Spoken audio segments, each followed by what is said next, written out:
untuk suatu kota itu bisa efisien, itu harusnya majority pada umumnya menggunakan angkutan umum. Jadi pemerintah membangun fasilitas transportasi publik dan masyarakat membangun kesadaran. Aspek kesehatan sangat terganggu dengan polusi yang tinggi. Pertama dari segi anak-anak, janganlah dibebaskan belajar sepeda motor. Pengguna sepeda motor itu sangat besar resikonya. Dan seharusnya pengguna sepeda motor tuh jalannya di pinggir. Tapi kita melihat mereka itu udah di tengah, kayak sama saktinya sama mobil kan. Nah itu.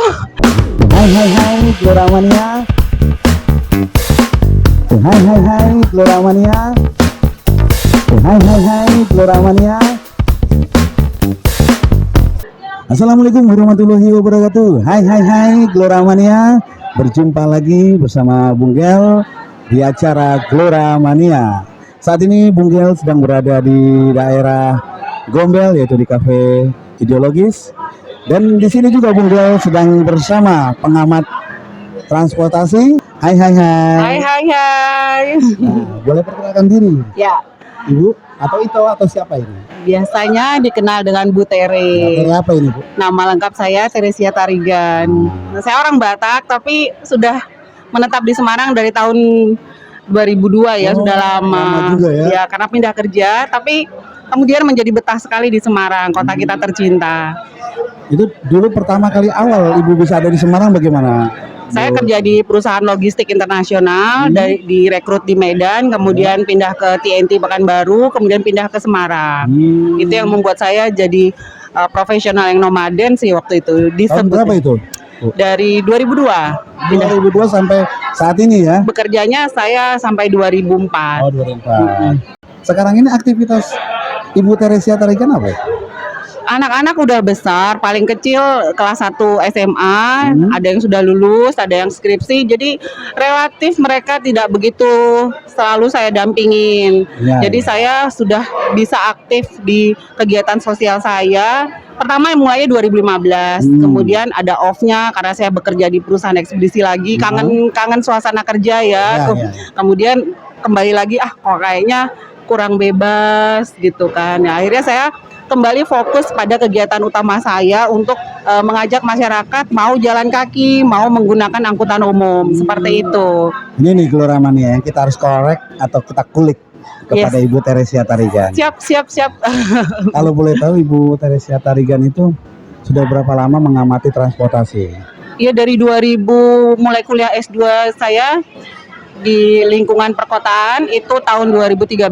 Sejak itu saya sudah mulai kembali mengamati perkotaan sesuai dengan background S1 saya di planologi.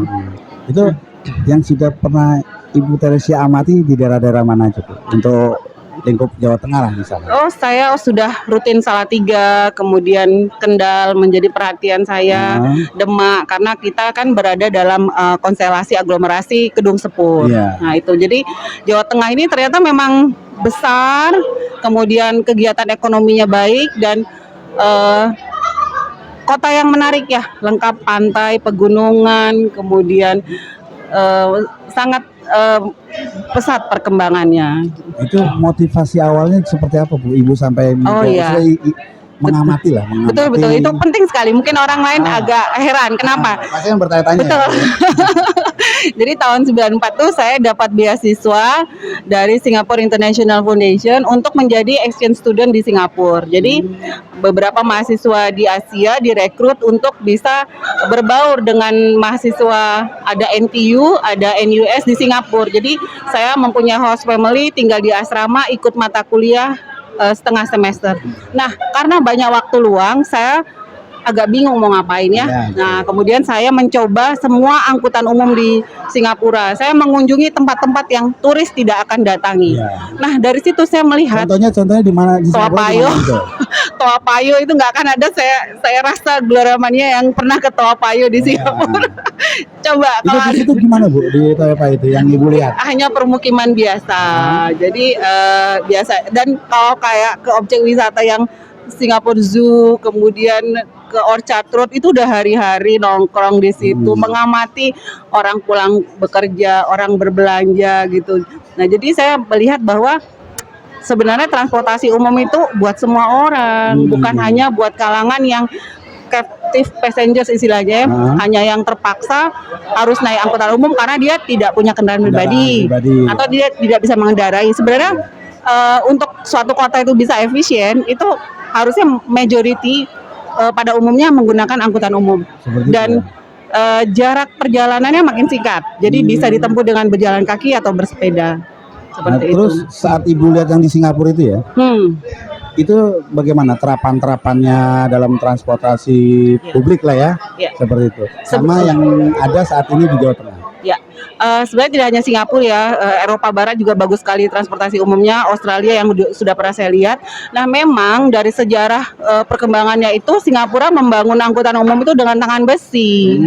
Nah, tentu itu tidak mudah buat negara berkembang. Jadi kita harus pahami aspek lain daripada lapangan pekerjaan, kemudian ada tekanan-tekanan lain sehingga pemerintahan yang demokrasi, sehingga hal itu tidak akan bisa diterapkan di negara kita. Sebabnya apa Bu? Sekiranya kalau itu tidak bisa diterapkan?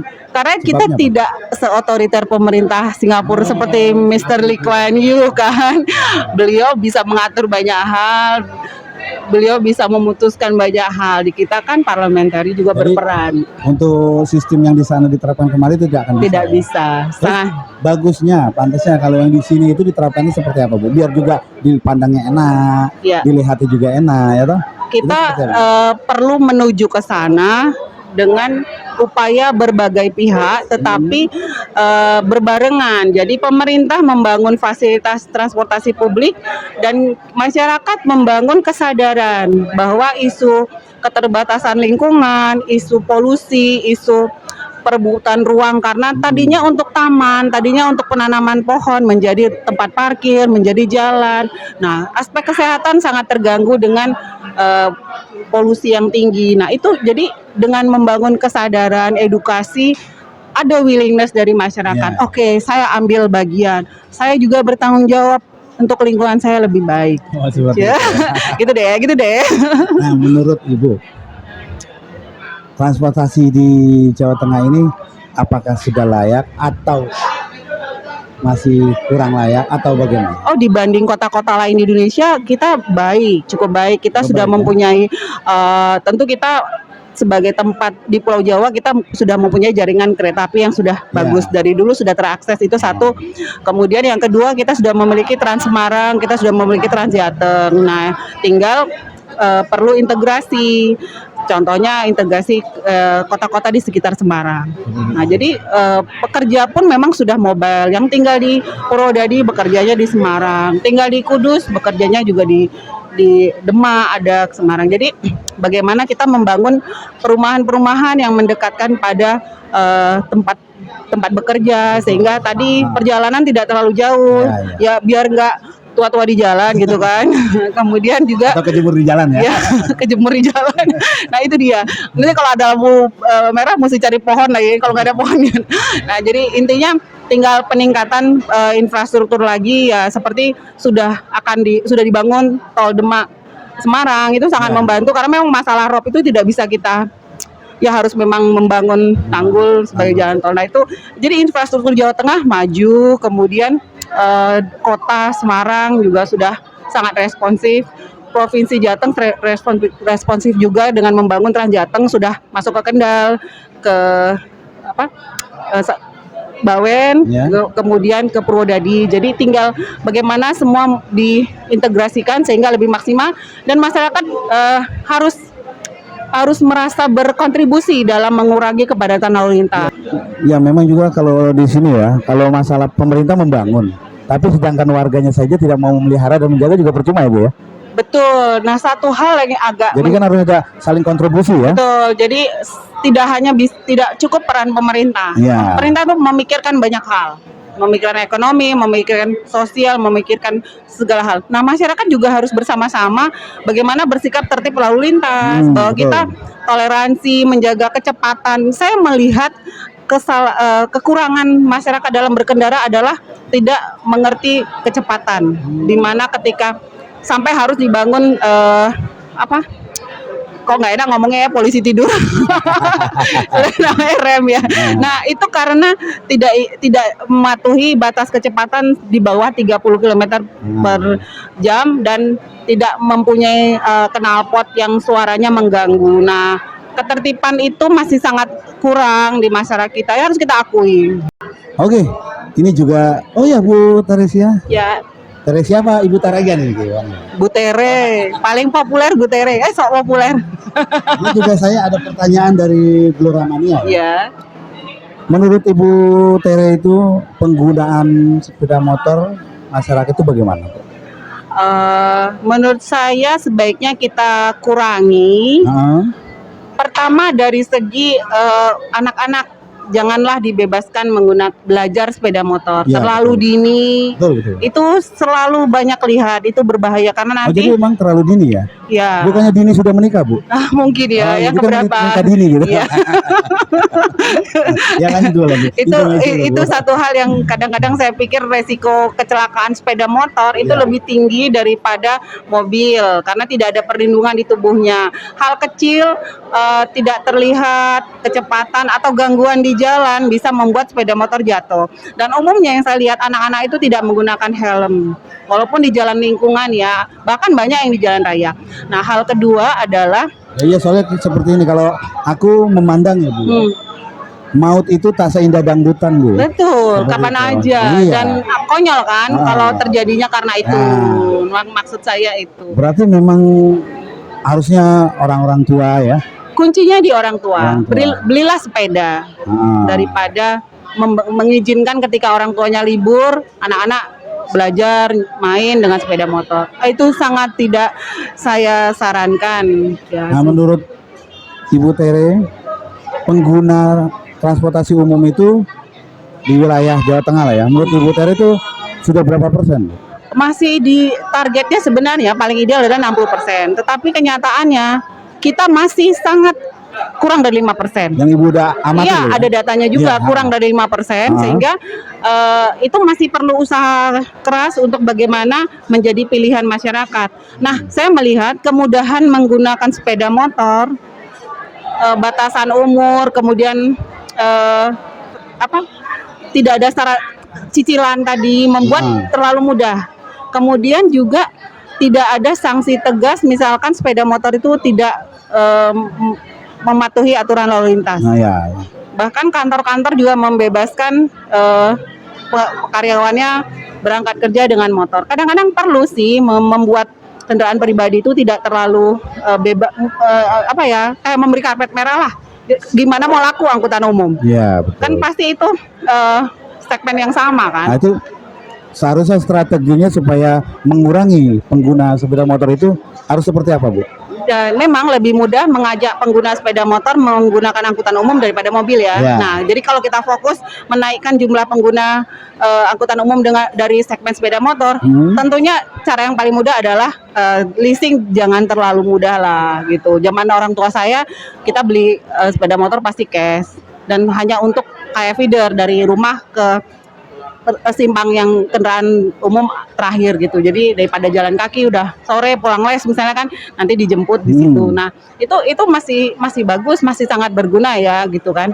Nah, tapi kalau jarak jauh di jalan nasional, jalan besar di mana ada kendaraan besar berat, pengguna sepeda motor itu sangat besar resikonya.